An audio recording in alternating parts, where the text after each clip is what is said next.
Jornal ISTV Cidade, Uberaba. Estamos de volta com o ISTV Cidade, o noticiário da família uberabense, hoje para dar continuidade num tema importantíssimo para a nossa cidade, para a nossa região, para o nosso estado de Minas Gerais. Está aqui ao meu lado o tenente bombeiro veterano Ronaldo Lopes. Muito obrigado por aceitar o convite, Ronaldo. Muito obrigado. Uma honra, prazer, né? Uma honra. A honra tê-lo aqui. Foi indicado por ninguém mais, ninguém menos que o coronel Anderson Passos, outra fera. Quem acompanha o nosso noticiário assistiu a entrevista que nós rodamos com o coronel falando sobre incêndios, sobre a parte de literatura, os POPs, né, os procedimentos operacionais padrão, a ausência de muita coisa que a gente precisa ter ainda para entender e como se preparar. Agora eu quero com o Lopes fazer aqui uma abordagem mais prática, falar do combate. Primeiro conta para nós de onde é que vem a sua história, como é que é a sua história no Corpo de Bombeiros Militar de Minas Gerais, Lopes. Bom dia, boa tarde, né? Isso. Eu já tenho 5 anos, né, que eu fui para a reserva, então eu assentei praça no antigo primeiro grupamento de incêndio em Belo Horizonte. Certo. Lá pelos idos dos anos, no início da década de 90, né? Certo. E eu fiquei no primeiro batalhão primeiro grupamento, né? Depois que virou batalhão. Certo.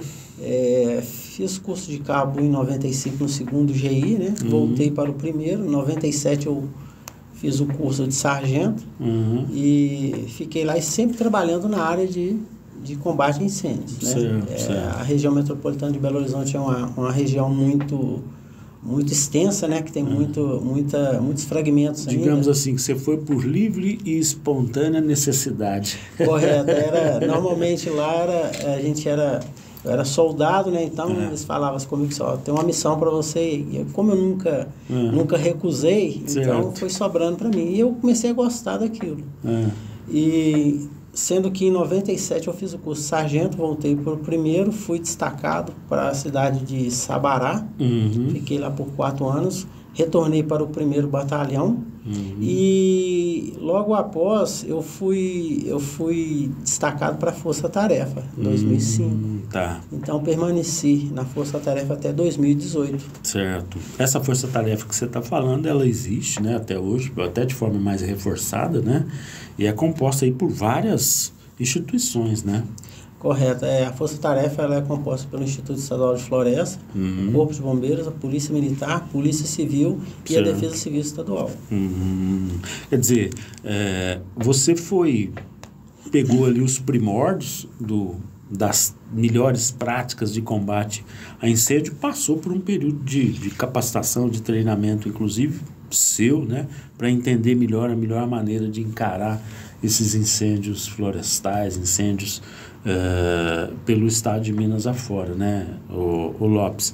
Agora, conta aqui para a nossa audiência, né, que quem está nos assistindo, como é que foram os primórdios disso aí, porque nem sempre foi tudo com tanta técnica, né? Isso a gente tem um divisor de águas, né, que foi o ano de 1993, onde ocorreu um grande incêndio no Parque Estadual do Rio Doce, lá na cidade de Marliere. Naquela época, né, os 3 batalhões, os 3 grupamentos, né, de Belo Horizonte, o primeiro grupamento. Isso. A época, o primeiro, o segundo e o terceiro GI. Nós fomos destacados para trabalhar nesse evento. Então, para você ter uma ideia, lá foram 250 militares que estavam no combate lá. Ave Maria, então era coisa grande. Muito grande. Para muitos dias. Muitos dias e nós acordávamos por volta das 3h30 da manhã, porque a maior parte do percurso a gente tinha que fazer a pé, porque não tinha aeronave. Então, assim, muitas vezes a gente tínhamos que retornar do local do incêndio por volta das 14h30, 15 horas, porque a distância era muito grande para percorrer. Até você chegar. Então, o período de trabalho era muito pequeno, né?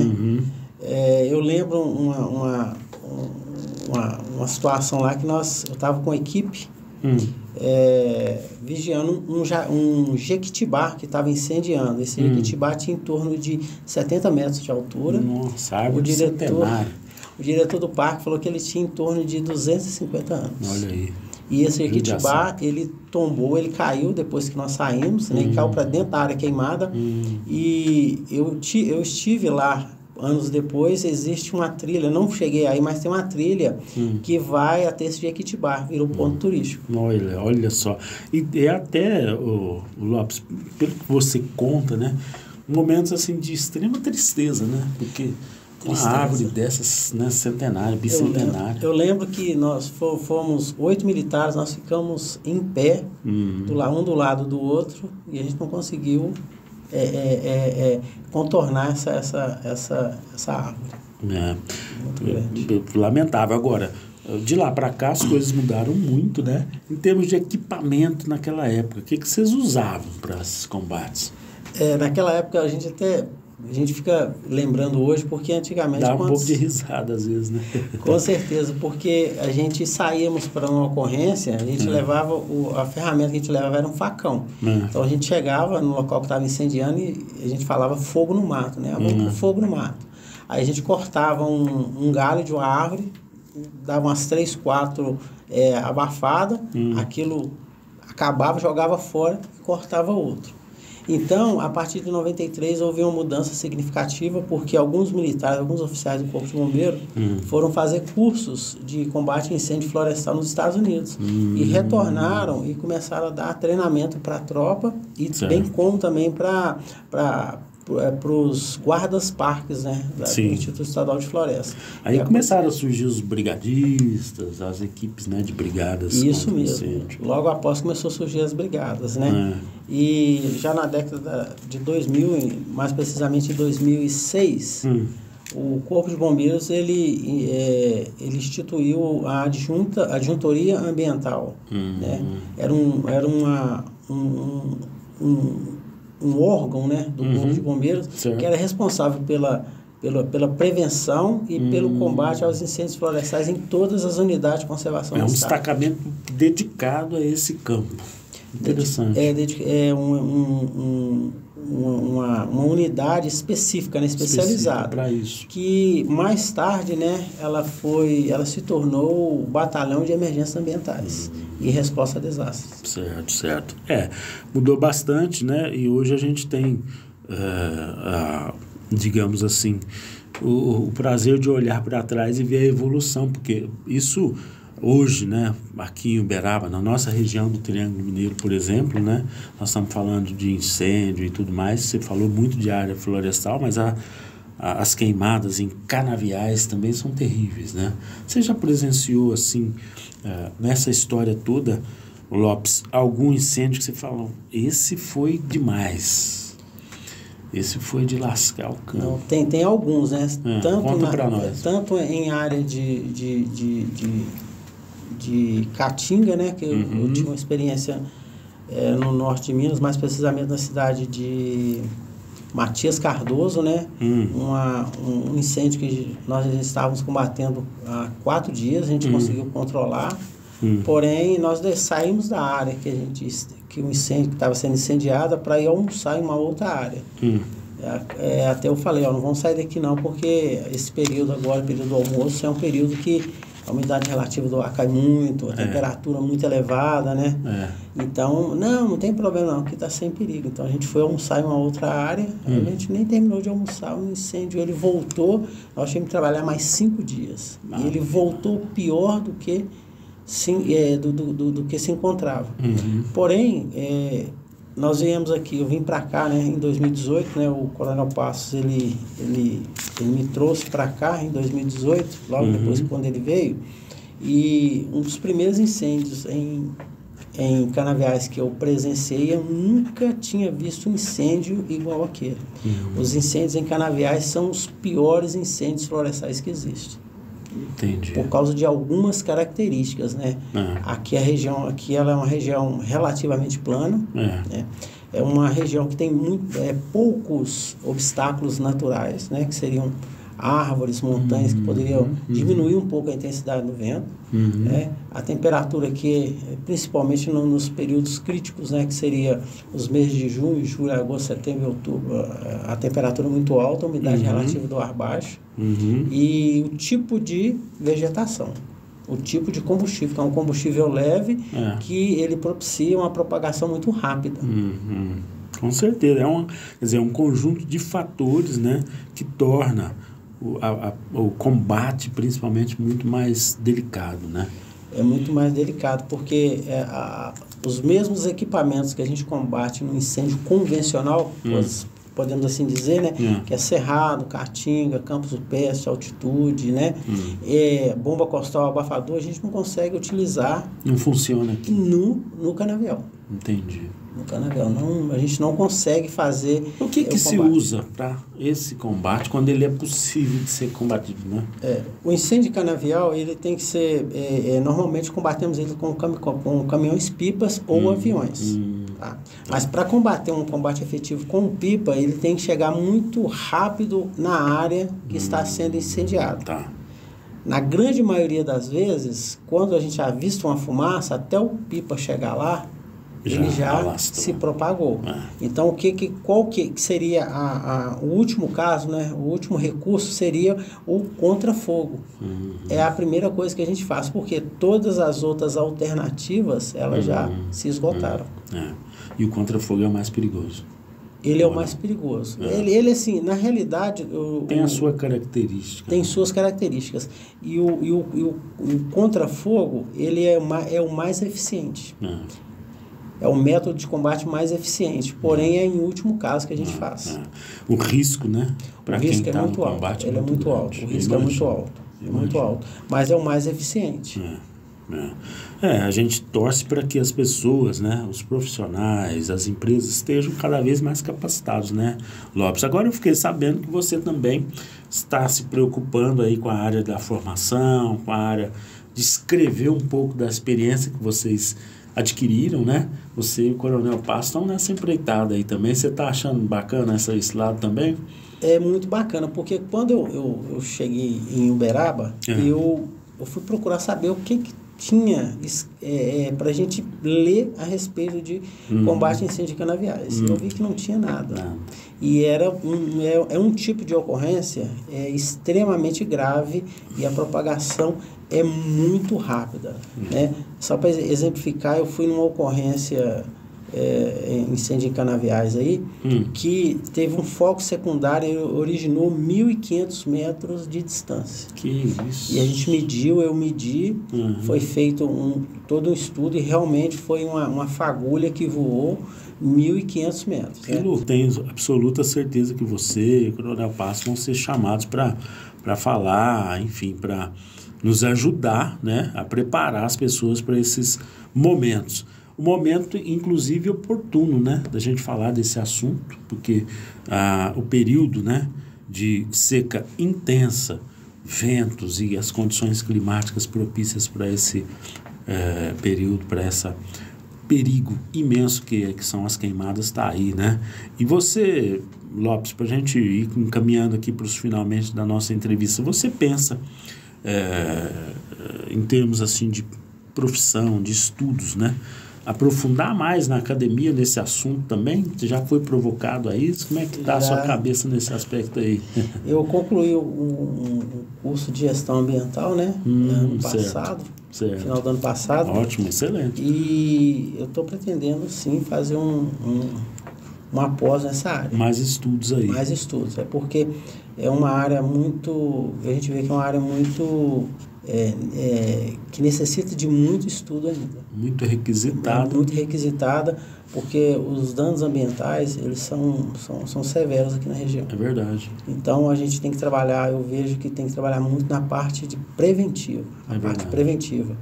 A gente tem um pouco, eu vejo, ao meu ver, né, no Brasil, é um pouco tímido a parte de prevenção, porque quando se fala em prevenção, as pessoas acham que aquilo é um custo. E a prevenção, tem alguns dados da ONU que cada $1 que se investe em prevenção, você economiza 7. Exatamente. Então, a gente tem que trabalhar na parte de prevenção e principalmente com as crianças, em escolas. A gente fez um trabalho bacana, né, com uma empresa aí numa comunidade aí, na parte de prevenção, né, então deu um resultado muito bom, né. Nós tivemos uma redução de incêndios na empresa lá em torno de 83% em 5 anos. Olha aí. Ou seja, né, investir naqueles que têm a mente mais arejada e que têm condição de entender e assimilar, né, esse papel importantíssimo aí que a prevenção vai fazer. E todos os anos, né? Todos os anos a gente tem a necessidade de fazer esse trabalho intenso de prevenção. Quero agradecer mais uma vez a sua presença aqui no ISTV Cidade e dizer que você seja sempre muito bem-vindo. Vou fazer questão de convidá-lo mais vezes para a gente falar desse tema, combinado? Eu que agradeço, né? E sempre que precisar, eu estou à disposição para cooperar um pouco, né? Para ver se a gente diminui um pouco esse dano ambiental na região aqui. Muito bem, Ronaldo Lopes, muito obrigado mais uma vez, tenente, bombeiro militar veterano, participando desse ISTV Cidade, o noticiário da família uberabense. Estamos apresentando Jornal ISTV Cidade, Uberaba. Sabe aqueles momentos com a família, sentados à mesa, momentos que nos fazem bem, que nos fazem felizes? Para acompanhar uma prosa boa, tem que ter Café Silva. Café puro, direto da roça, produzido com tecnologia sem contato manual. Para uma qualidade diferenciada, deixa a gente fazer parte desses momentos na sua vida. Telefone 034 991 59 39 39, atendendo toda a região. Café Silva, cada vez melhor. Voltamos a apresentar Jornal ISTV Cidade, Uberaba. De volta com o ISTV Cidade, o noticiário da família uberabense. A equipe ISTV traz para você nesta sexta-feira a Mãe Bia e a Bia de Oxumaré, que fala sobre o Afim Oxumaré, sua casa, o seu centro de atividades do Candomblé, que traz informações também sobre os trabalhos que são feitos para a comunidade. Nós conversamos numa matéria especialíssima sobre a atividade de Iabia de Oxumaré. Confira na reportagem. O Afim Oxumaré tem uma proposta que é, para além de atender espiritualmente, tomar passe, né? Nós temos um coletivo que funciona aqui dentro, que é o coletivo Negro Oba Ubuntu, e que a gente faz atividades com mulheres, com homens, com crianças, no sentido de dar um empoderamento a essas pessoas, né? De ajudá-los no sentido de entender o racismo, entender o preconceito, a intolerância religiosa e a sua personalidade negra, né? Então, quanto mais valorizar essas pessoas, valorizar a cultura que nós temos, melhor. E a gente parte desse princípio. Tem o coletivo LGBT, que é Vozes da Liberdade, que a gente trabalha com todas as pessoas que estão na transição, né? Que são... que passam por esse processo, né? E a gente tem muita criança, tem muito adolescente aqui e que estão nesse processo de transição, que estão se entendendo LGBT, e quanto mais a gente acolhe essa população, melhor para nós, né? Então, o Candomblé tem essa função também, que é de incluir todo mundo, né? E a gente parte desse princípio que a gente precisa acolher num todo essas pessoas. Nós temos o projeto Biblioteca do Saber, que é a Biblioteca Professora Maria Helena Gabriel, em que a gente trabalha com as crianças a questão da cultura, a questão do empoderamento, do letramento racial, e isso para mim é fundamental.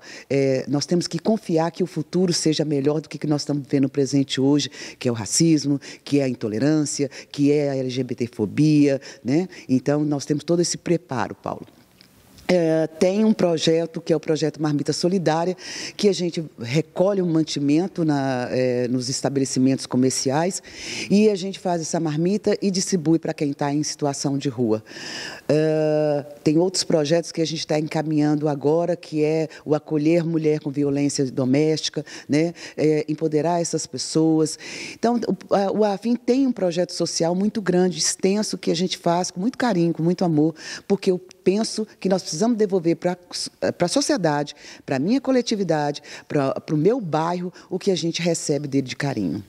A FIM tem também uma participação, um engajamento, né? E nós estamos vendo, inclusive, a participação aí no Festival do Penacho, né? Dos Ternos de Congada. Inclusive, tivemos um evento aqui. Eu queria que a senhora falasse um pouquinho também desse momento de interatividade com a comunidade.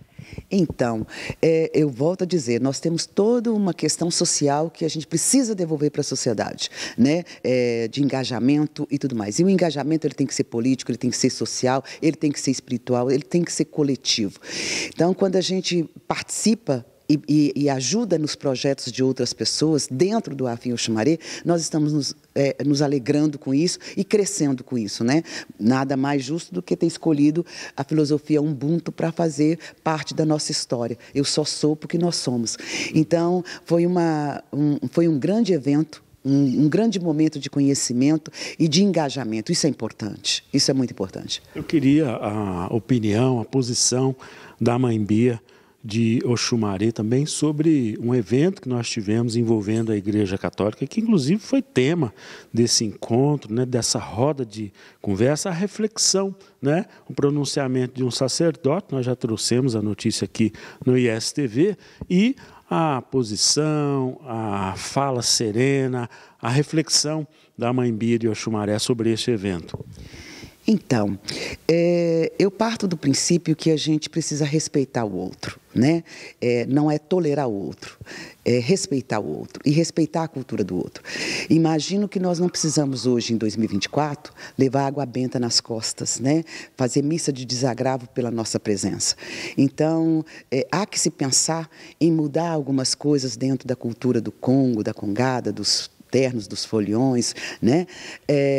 Para que não haja mais necessidade de você adentrar a igreja para fazer o seu evento cultural, faça nos seus espaços, faça dentro das casas de candomblé, então, nas casas de umbanda, ou aonde você vai ser bem recebido e não tenha necessidade depois de ter essa situação toda. Por outro lado, acho de uma infelicidade muito grande quando um pároco faz uma fala nesse sentido de dizer que vai fazer uma missa de desagravo pela presença do povo negro, né, da cultura negra dentro dos seus espaços. Eu entendo que a igreja realmente é um espaço de reflexão, de silêncio, como o meu espaço aqui também é um espaço de culto e tudo mais. Mas ainda assim eu não posso ir jogando abô nas pessoas logo depois que elas saem do meu espaço, né? Quero crer que a gente possa, daqui para frente, conviver em paz, poder abraçar esse padre, poder dizer para ele que nós somos irmãos na fé e na crença, mas respeitando cada um de nós, né? É por aí. No que depender do AFIM, a casa está aberta a receber os ternos, a fazer encontros, enfim, abrir os braços. A casa sempre esteve e sempre estará aberta para qualquer tipo de manifestação cultural que tenha um valor, que tenha respeito, que tenha capacidade de juntar, de igualar pessoas, né? Então, esse é o nosso propósito. O AFIM Oxumaré, eu repito, continua tendo o mesmo espaço de carinho, de cuidado e de inclusão. Essa é a nossa proposta. Essa é a nossa proposta.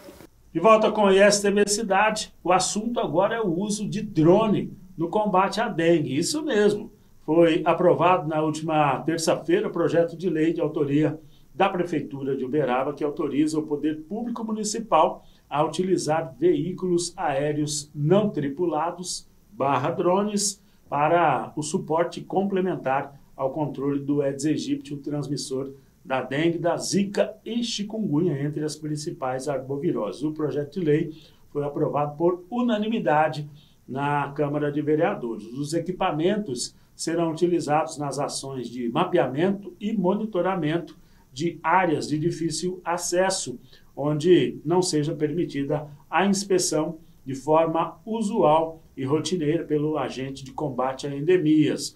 Os veículos aéreos não tripulados, ou drones, auxiliarão nos casos em que o responsável pelo imóvel foi previamente notificado e a viabilidade do acesso seja necessária. Porém, houve negativa ou omissão na vistoria para a detecção de risco em terrenos com frente murada, imóveis abandonados e também nos locais onde os agentes públicos tenham comparecido por mais de uma vez sem êxito na sua visita de combate à dengue. Na identificação de criadouros do mosquito Aedes aegypti, o responsável pelo imóvel será notificado e intimado para, no prazo máximo de 48 horas, executar as adequações necessárias a fim de evitar as condições que propiciem a instalação ou a proliferação dos vetores